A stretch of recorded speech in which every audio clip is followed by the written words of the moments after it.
If you want to get better at sales, you're going to want to watch this video. Let me sell you this pen. I'm joking. We're not going to do that. We're not going to be Andy Elliott and talk about your bicep vein. As a personal trainer, we are salesmen, and you have to understand that. And one of the biggest reasons why 90% of trainers quit within the first year is they don't have the fundamental skills that set you up for success.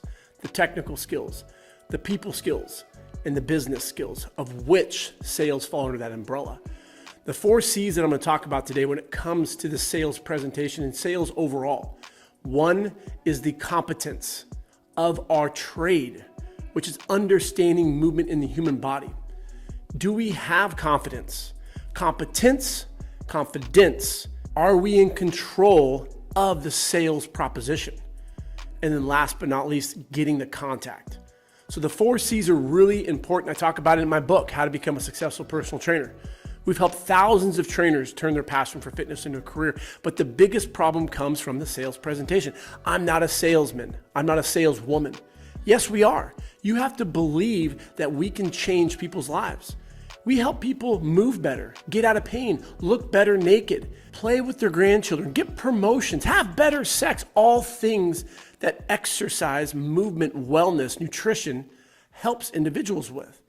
We live in a nation which is extremely overweight, a world that is overweight. We're on our phone, we're stressed out, we're not sleeping. The value of you is astronomical. You have to believe you can add value to the person in front of you. I'm going to give you a little scenario. When I recently was at Equinox and I was writing on my computer doing some work. I love going to Equinoxes and Lifetimes because we have partnerships with them. We help trainers get hired there. We've helped more trainers get hired at the best gyms in the world with our certification than any other company. And so when I'm there doing some work, it's very common. Someone's going to come over and say, "Hey, I recognize the belt buckle." Or, "Are you that trainer who wrote the book?" I'm not tooting my own horn, but it's very common that that happens. So one of our trainers works at this gym. She brought someone over from the front desk. "I want you to meet this guy. He wants to become a personal trainer. Do you have a few minutes?" So the first thing I did is I stood up, I smiled, shook his hand, and I mirrored his behavior. Is he in a rush? I don't know, but I can look at him confidently in control and mirror the situation.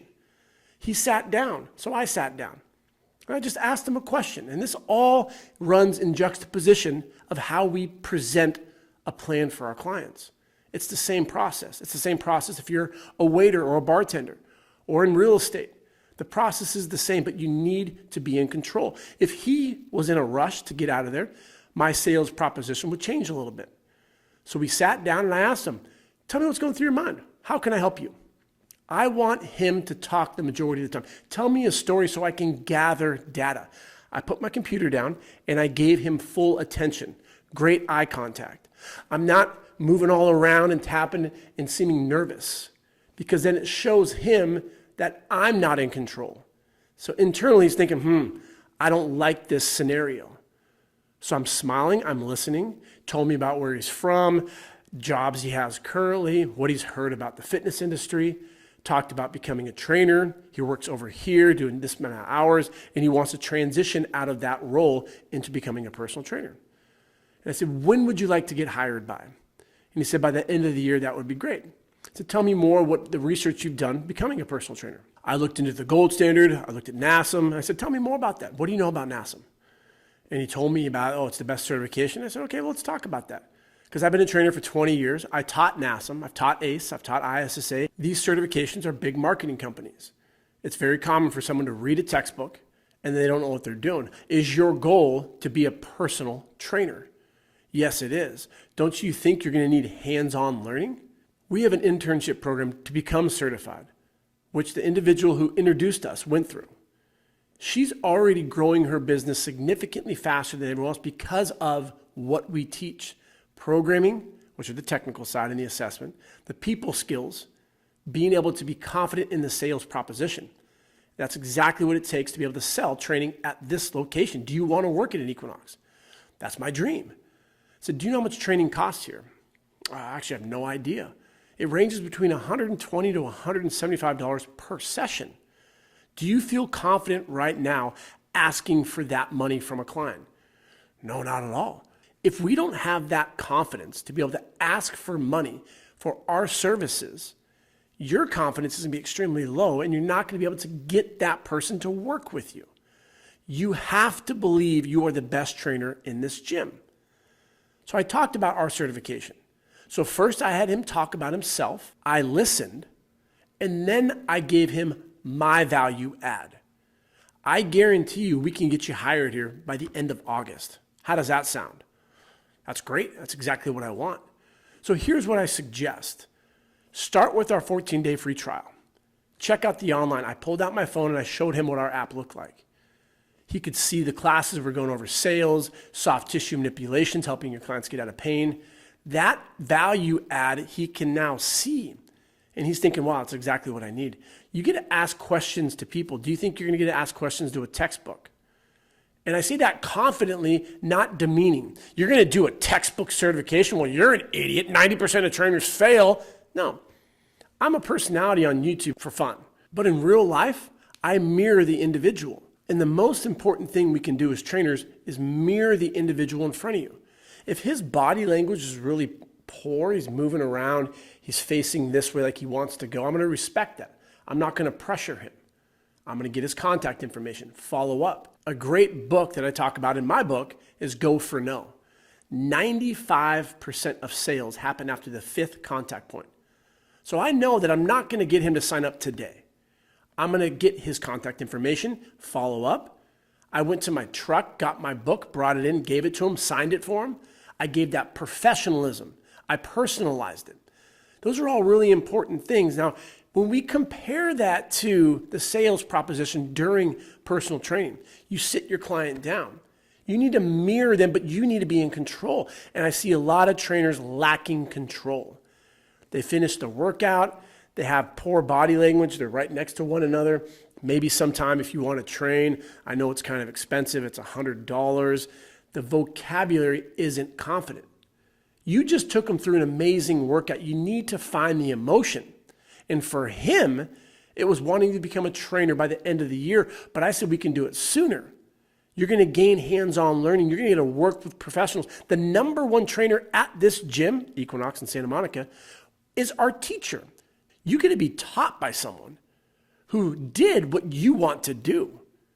Can you think of a scenario where that's not the best case for your success? I know that's an easy sell. I'm confident in the delivery. I know that hands-on learning for our field is superior than any textbook certification. So I'm confident in that delivery, but I can't be condescending or demeaning. Why are you going to do that? I'm very positive, and now I got to give him a taste of what we offer. I gave him my book. This is all contact number 1. I scheduled the time so he can come to the gym, meet the instructor. That will be number 2. Number 3, he can sit in the class. And as I continue to follow up, I will send him articles, and each point of contact is going to increase the chance for him to sign up and come into the program. It's the same thing when you sit a client down. If I would have been in a rush, I got to write an article, and rude, he's thinking, that's not for me, because he's buying me, the trainer, the instructor. It's the same with sales. Your client wants training. They need training. They're in front of you. That is a warm lead. Not enough money, time, significant other, all those excuses all come from this sales proposition. This presentation, my professional recommendation for you to get in the best shape of your life. I have to listen to the questions that I asked earlier. And then I'm going to formulate a best response pending on your goals. So when I sit a client down as a trainer, I just gave them an amazing workout based on what they wanted. If your client wants giant arms, you need to do arm-specific work. I'm not doing an overhead squat assessment telling him his lats are overactive. We need to foam roll your calves for 17 weeks. It's not specific to what he wants. If a client has pain, I need to get him out of pain. I work with a team of physical therapists, the prehab guys. We have a DPT at our facility. You are absolutely going to get out of pain. I can screen if it's shoulder, hands above the head, across here, behind the back, the break test to see if it's something I need to refer out to. If it's low back, flexion, extension, lateral flexion, compression. If it's knee, I'm going to check the ankle and hip. That's all the technical stuff that I'm confident in. So my presentation, I'm very confident knowing that I am your solution. I am your Sherpa. I'm going to get you to the top of the mountain. You want to go to Mount Everest? We're going to go there. I'm going to lead the way, but you have to do the work. So when you have that conversation, you need to be in control, but you need to present it based on what they say. If your client says, I want to train 1 time a week, awesome. 4 sessions cost this much. How would you like to pay for it? I'm going to let them know as well that 1 time is better than 0. But my clients that get the best results, they train with me a minimum of 3 times per week, and they also do my nutrition coaching, which is separate and additional. So from what you said, your goals are A, B, and C, and you want to train 1 time per week. Let's get you started today for this amount. How do you want to pay for it? I say it with control, confidence. I have the competence. I have his contact information. I'm not trying to get the sale necessarily right now. I know it's going to happen in the back of my head. And if they have an objection, I'm going to ask. One of those objections could be, it's too much. Awesome, totally understand. What were you thinking when you came into Equinox today? What were you thinking when you came into a private facility in Santa Monica where the assessment was $125? I say it with a nice tone of voice, but I am challenging. And for newer trainers, that sounds daunting. I can never do that. It sounds pushy. You're only pushy if you think you're pushy. In your mind, if you're thinking, I'm being pushy, you probably are being pushy. I know I can help you get in the best shape of your life. So your objection is it's too expensive. Now, is it the price per session or is it the total price? Talk to me more about that. I'm going to have a conversation. It's like playing tennis. Their objection, they hit the ball to you. I'm going to hit it back. I'm not just going to drop my rates. I need to learn why. Because if you told me your goal is to lose weight, I don't go off of just weight loss. I get the emotion behind it. What if you were to be able to do 5 pull-ups, 10 push-ups, hip thrust 225, bench press 225, and you look in the mirror, your clothes are fitting better, and you look significantly better? How would you feel?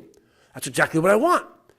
But how would you feel if you didn't lose the 20 pounds that you originally said, but you look amazing, and you're getting compliments at work? And you're getting calls from exes, oh my gosh, you look amazing on social media.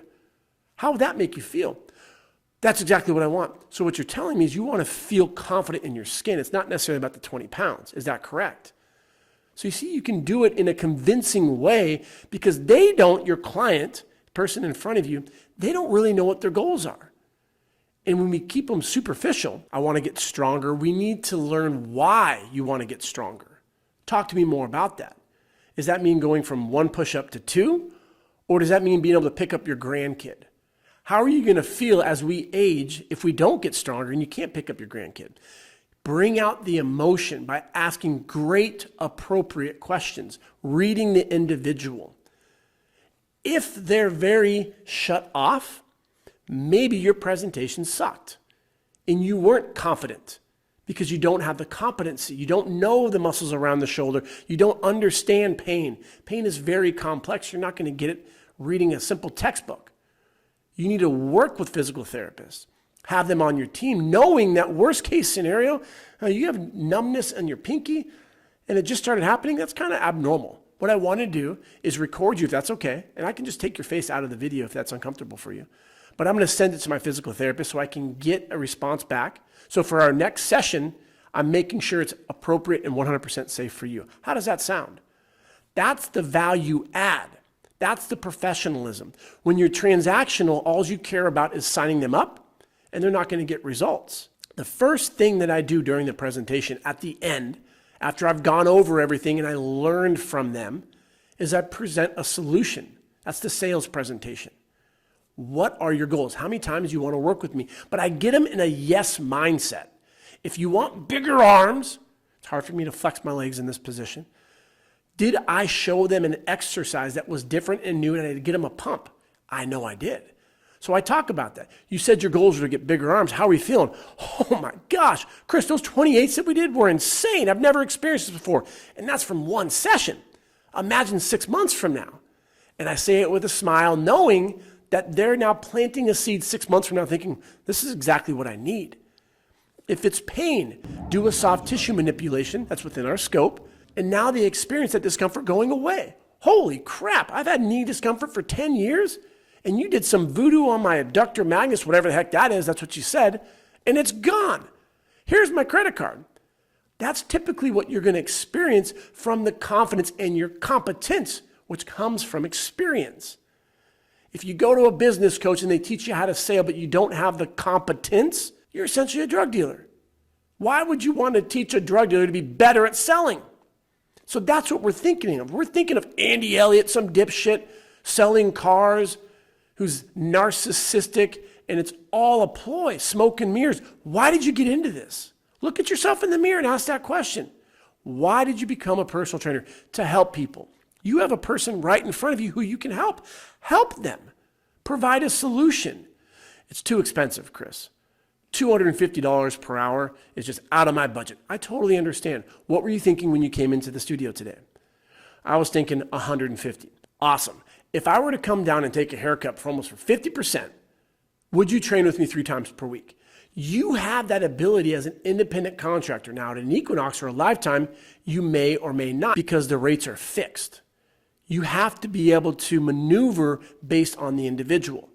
If they were to say, I was thinking $100 when I came in here, I totally understand. So if I could get you to commit to 3 times per week for the next month, that's 12 sessions, $1,200, would you sign up today? Yes, I would. Awesome. So let's think about 2 other people who we can have come in with these workouts to make it semi-private who are also paying $100. Because then that's going to be my hourly rate. You're getting the price that you wanted, $100 per session. And then I'm also getting the price per hour, which I am. So let's think about some coworkers, family members, maybe a significant other, and we can get them in for the next session. I'll comp that one, and you see what it's like, and then we'll have that discussion then. That's going to be point of contact number 2. But I'm going to text them the next day. How are we feeling? If they have pain, I'm going to send them an article from our website, from a physical therapist or the prehab guys, specific to their concerns. That's going the extra mile. That's another point of contact. I need to speak to my significant other. I totally understand. What do you think they're going to say when you go home and say, it's going to be $1,200? It's going to be seeming like it's kind of expensive. They didn't go through this scenario. They're going to say, go to Orange Theory for $150. So what I want to do is help you better articulate your goals with that conversation. So what does your husband or girlfriend or wife like? Do they like alcohol? Do they like movies? Do they like clothes, games? What? Gather that information. Let them know you want to have a serious conversation tonight. Go buy them a bottle of wine. Go buy them a jacket, a Lululemon shirt, whatever it is. Sit down and say, honey, I met with a trainer today, and I'm really excited to work with him 3 times per week. It's going to cost this amount. I'm going to do that. I want your blessing because when I achieve my goals, I'm going to be significantly happier, and that's going to make our relationship that much better. And when I do hit my goals, I want to schedule a trip so we can go to Hawaii, Mexico, wherever, and celebrate that. So it's really a win-win. Are you on board? That's how you have that conversation with the significant other. Would you feel comfortable getting them on the call right now? I don't just leave it as whatever that objection is. It's too expensive. Okay, have a nice day. I don't have time right now. Why not? I need to speak with my significant other. Okay, have a nice day. You need to have the conversation with them in front of you. Worst case scenario, they can't afford it. They don't want to work with you. That's okay. Can you help them? Yes. Send them an article. Go above and beyond. Because now you're building your book of business. That contact could sign up 6 months from now. When you take the transactional approach, sure, you sell them for 12 sessions, but they don't get results. Your retention sucks. So your life's going to suck as a trainer because you're constantly seeking new business. Great trainers will get that client to sign on for the rest of their life. I have a client here in Santa Monica. I've been training for 7 years. I got her from Equinox. I met her at a bar. That's my approach. I go to high-end bars. I train the bartenders. She was talking next to me how frustrated she was with her trainer. I had a conversation, come in for a workout, went through a workout. I said, how was that? Oh my God, that was significantly better than anyone I've ever worked with. That's one session. Imagine working with me 6 months from now. I always use that because then they're thinking, I haven't experienced this before. It's exactly what I want. Fast forward 7, 8 years later, she's still here. That's the value of you. And if you're struggling with the sales proposition, I guarantee you it's the value add in the workout. You weren't confident addressing their goals. They want to look great naked. They want to perform better. They want to get out of pain. Those are the 3 things. They're under umbrellas. It could be something a little one-off, but they're always those three things. So when you listen, then you go out there and you do that. Let's go back to the beginning conversation I was having with that student who wants to become a trainer with the best certification in fitness. If he was uneasy in standing up, I would stand up and mirror him. I would get his contact information. I would call him on the spot to make sure it goes through. Then I would start the process of following up. So you see how I'm not always about, you got to get the sale now, always be closing. No, I would almost change that to always be compassionate. Think about the other person and what they told you. This is a scary industry. You have people online doing weird shit, a lot of drugs, and they're saying, oh, this is the best program ever. Look at my morning routine as I slam my face into water. Just bullshit. So people are confused. They're looking for guidance. That's you. And you need to be confident in your sales presentation. And if you want to get better at your sales presentation, get to a weekend seminar. We're going to be in Denver early June. We're going to be in Miami late June. We have our 2-month in-person CPT program in Santa Monica and now at Atlanta. You're going to role play and role play and role play. Be very competent in the assessment process, programming, anatomy. So then when you do deliver your sales presentation, you're going to be confident and you're going to smile. And guess what? People are going to say no, but you don't let that bring you down. You help them. You go above and beyond by sending them a program for free. You're building your business pipeline. 6 months from now, they come in and they start working with you. If they're on the fence, you can say, you know what? 1 time a week is great. You start training them 1 time a week, but then we get them to 2 days by offering a free session, but you don't say free. You're training your client on Monday. You've trained them 4 times. They're liking it, but 2 is going to be so much better than 1. 3 is better than 2. 3 is sure as hell better than 1. Jackie, how have you liked the session so far? They're great, Chris. How does your Wednesday schedule look? It's open. Can you come in at 9 o'clock? Yeah, but I only want to do 1 time per week. No, I totally understand. I had a client who canceled. I want to offer it to you for free because you've been doing so well. And I want to give back to you. They come in, you give them a great workout. And then what you say is, how would you like to start training twice per week? The next time we can do Wednesday again, but you just have to bring in a friend, a coworker. Spread the word because I'm trying to train 30 sessions per week. I'm not there yet. Let them know about your goals. People are excited to help you. You have to realize that. Our first $100,000 investment came from a client because I reviewed our business plan, our investment deck, what we wanted to do. This person said, I want to invest. It never would have happened if I wouldn't have asked. So when you tell your clients your goals within your business, they want to help. And ask them during the sessions. How would you get 3 clients to train 3 times per week? What would you do? And you have a conversation. That's the fun in our job. You can absolutely turn your passion for fitness into a career. It all begins by showing up.